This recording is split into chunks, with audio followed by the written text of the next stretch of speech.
अंधेरा छटेगा, सूरज निकलेगा, कमल खिलेगा। ये हमारे महाप्रसिद्ध कवि वाजपेयी जी ने जब कहा था, तो आदरणीय अमित शाह जी पॉलिटिक्स, राजनीति में अपना जीवन का योगदान शुरू कर रहे थे। और हमारे ये अमित भाई ऊर्जावान, फुल और हाई एनर्जी ऊर्जावान, अनेक कमल खिल आए हैं।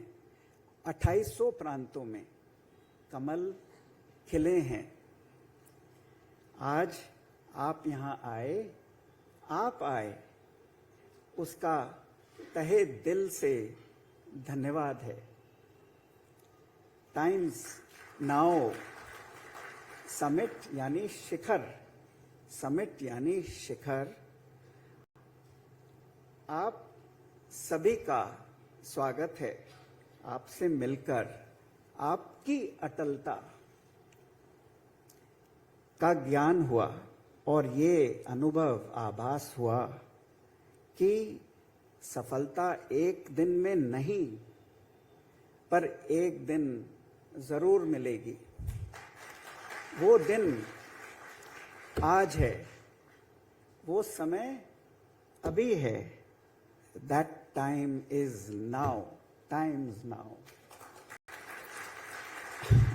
आज प्रत्येक भारतवासी भारत की प्रतिभा, प्रभाव, प्रतिबद्धता और भारत के श्रम परिश्रम का प्रमाण है, जो कि अपना जीवन उत्साह, उमंग और उल्लास से जीना सीख रहा है।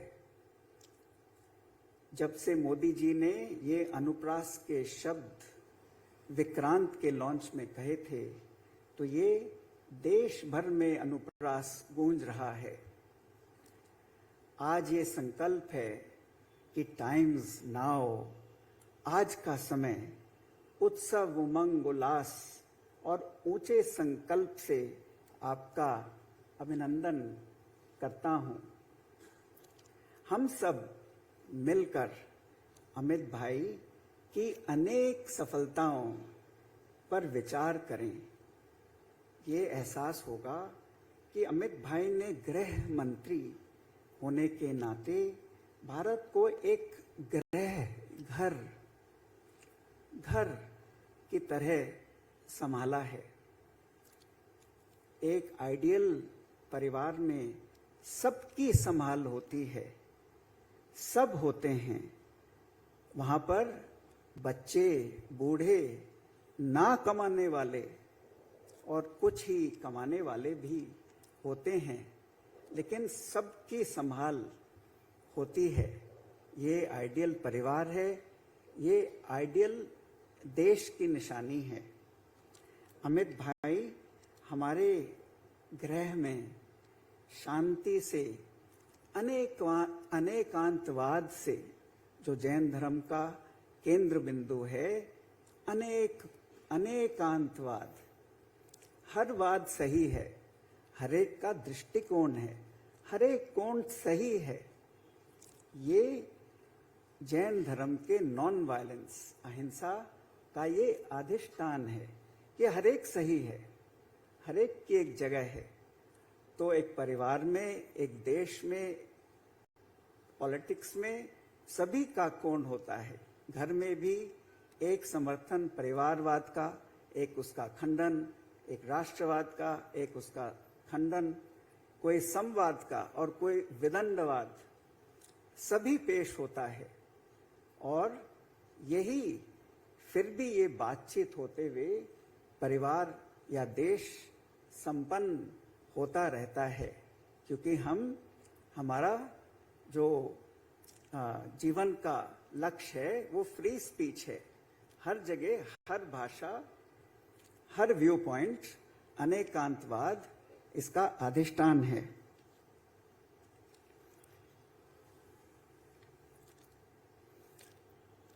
जिस तरह अखंड भारत की सीमा बाली से लेके अफगानिस्तान तक थी।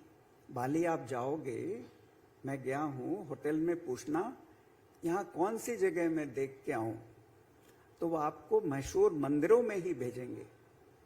वहाँ पे हर देवी देवता के मंदिर हैं, और क्योंकि उनकी नाक नक्श हमारे से थोड़ी फर्क है, तो वहाँ देवी देवता उनके नाक नक्श और कई छोटी छोटी रीति में फर्क है हमारी रीतियों से, लेकिन पूजा और वही देवी देवता हैं। अनोखी बात है। और अफगानिस्तान के तो आप सभी जानते हैं, वहाँ बामियान बुद्धा की कैसे स्टैचूज थी। तो हमारा देश का जो अखंड भारत था, जो ऐतिहासिक हो गया था, अब वो नए रूप में मैं आपसे विनती करता हूँ कि एक महा अखंड भारत का निर्माण आपके और प्रधानमंत्री के लीडरशिप नेतृत्व में जरूर होगा। विदेश जब जाते हैं, आप भी 20 साल से सब जा रहे हैं, तो कॉलेजेस में, मंदिरों में, घर घर में हिंदुस्तान का संस्कृति यानी कल्चर, हमारे शास्त्र की कोर्सेज, हमारे शास्त्रीय संगीत, शास्त्रीय नृत्य, शास्त्रीय भोजन, आयुर्वेदिक का भोजन के कोर्सेज निरंतर चलते रहते हैं और अध्यात्म की चर्चा बढ़ती जा रही है। गीता, अष्टावक्र, योग वशिष्ठ, पातंजलि सूत्र, ये सब पढ़ाए जा रहे हैं सब कॉलेजेस में। ये मैं देख रहा हूँ कि ये बढ़ता जा रहा है। ये हमारा प्रभाव महा अखंड भारत का कल्चर फैलाने का। आप आदरणीय गृह मंत्री चाह रहे हैं कि मेडिकल की पढ़ाई सब हिंदुस्तानी भाषाओं में होवे। आपने अभी कहा कि सच में जो माँ की भाषा होती है, वो ओरिजिनल हमारी भाषा में हम सबसे ज़्यादा अपने को व्यक्त कर सकते हैं, सीख सकते हैं और सिखा सकते हैं। तो आपने कहा ये शर्म आनी चाहिए यदि हमको अंग्रेजी पर निर्भर करना पड़े।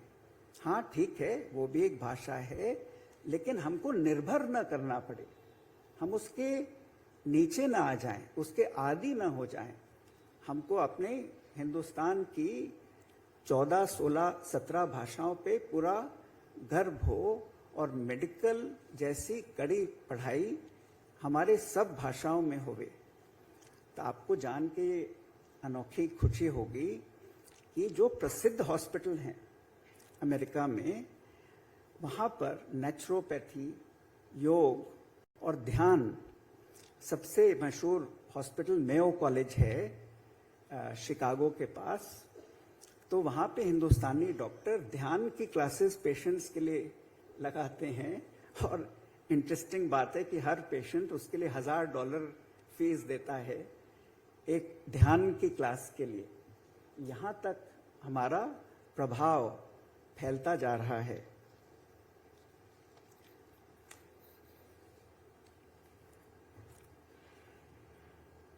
प्रधानमंत्री ने जैसे रशिया को कहा कि ये युद्ध का समय नहीं है, ये उनकी शैली थी कि कोई विदेश वाला कैसे समझे। लेकिन हिंदुस्तान की जो परंपरा रही है कि कभी भी युद्ध का समय नहीं है, नॉट कि ये समय नहीं है, कभी भी हिंदुस्तान ने आक्रमण का समर्थन नहीं किया। लेकिन जब आक्रमण हुआ तो कृष्ण ने भी अर्जुन को कहा कि तुम उसका जवाब दो। लेकिन हमने, हिंदुस्तान ने या कृष्ण ने आक्रमण नहीं सिखाया। इसलिए हमारी मिनिस्ट्री, इंग्लैंड में उसको वॉर मिनिस्ट्री कहते थे, हमने उसको डिफेंस मिनिस्ट्री कहा। और मेरे को ऐसा विचार आ रहा था कि गृह मंत्री, ये पीस मिनिस्ट्री का नाम आप विचार करें, क्योंकि घर घर में शांति इससे फैलेगी। और फिर सारे विश्व में पीस होगा। There is no path to peace. Peace is the path. ऐसा नहीं है without war no peace. Peace is the path. ये महाभारत का समय नहीं है, अखंड भारत इतिहास हो गया है। ये जो समय है महाअखंड भारत का। ये महाशब्द बहुत अनोखा है। इंग्लैंड 400 साल पहले संकल्प किया कि हम विश्व में छा जाएंगे, तो उन्होंने, गूगल से मैंने निकाला, 400 साल पहले ये ग्रेट शब्द जोड़ा। ग्रेट यानी एक छोटा सा देश जिसका साइज बिहार जितना है, हमारे से 7% इंडिया से उनकी जमीन है। इतने छोटे से देश ने सिर्फ संकल्प के आधार पर विश्व में 400 साल वो छा गए। पिछली जो शताब्दी गई तब तक इंग्लैंड का प्रभाव था। ये जो शताब्दी है जिसके सिर्फ 20 साल गुजरे हैं, आप देखते जा रहे हैं कि ये हिंदुस्तान की शताब्दी होगी, क्योंकि हमने हिंसा के माध्यम से विश्व नहीं जीता। हमने अहिंसा सिखाकर उसको प्रस्तुत करके सारे विश्व को जीतने का संकल्प किया है। हमारी संस्कृति से, हमारे अध्यात्म से, हमारे धर्म से, हमारे कर्तव्य कर्म से, जिस पर मोदी जी ने एक नया विस्तार किया है, इंडिया गेट वाली सड़क को राजपथ से बदल देने का।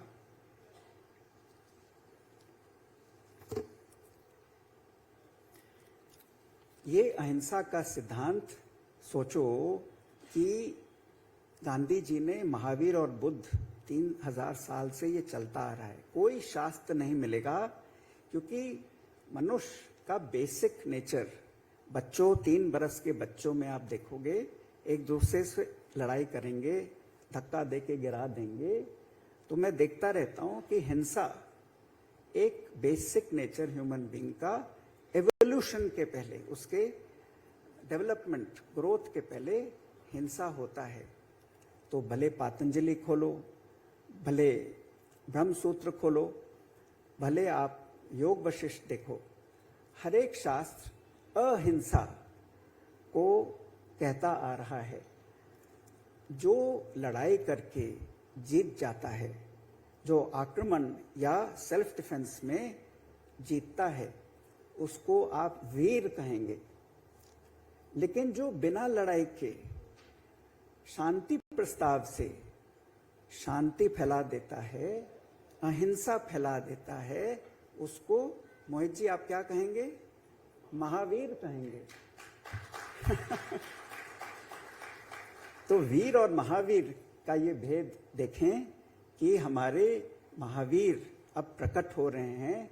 हमारे राम लखन की जोड़ी में प्रधानमंत्री और आदरणीय अमित शाह की ये अनोखी जोड़ी में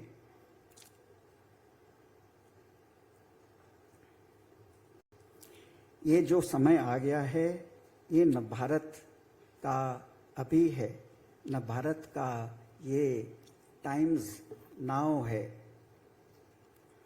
भारतवासियों का देश की प्रगति में समभाव है। इस शब्द आपने कई बार गुजरात के इलेक्शंस में कहा है। जब हम मिलजुल कर कर्तव्य कर्म करेंगे तो उसको समबुद्धि कहते हैं। और जैसे प्यार की नज़र से मैं आप सबको देख रहा हूँ, इसको समदृष्टि कहते हैं। और जब ये तीनों जुड़ जाते हैं तो हर समस्या का हल हो जाता है, समाधान हो जाता है। और इसी को समाधि कहते हैं, जो हमारे कल्चर और अध्यात्म का फाउंडेशन है, अधिष्ठान है।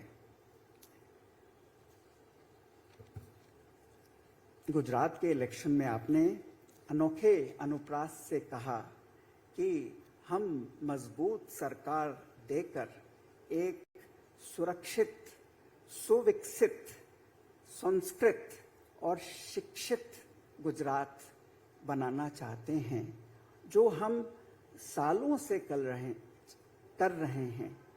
इस अनुप्रास ने मुझे प्रेरणा दी कि ये आपकी संस्कृति है, आपके संस्कार हैं, जिससे सारे 28 प्रांत में सुशोभित आप और प्रधानमंत्री होंगे। ये आपके बेसिक संस्कार हैं पीस फैलाने के। आखिर में कहना चाहूँगा कि जब हम आत्मनिर्भर होंगे, निर्दोष, निर्मल, निरंकार, निराकार, निर्भय भाव से देश के निर्माण में आगे बढ़ेंगे, तो हमारा देश अहिंसक होगा। हमारी संस्कृति और सभ्यता बढ़ेगी और हम दुनिया भर की सभी समस्याओं का समाधान कर पाएंगे। जय महा अखंड भारत।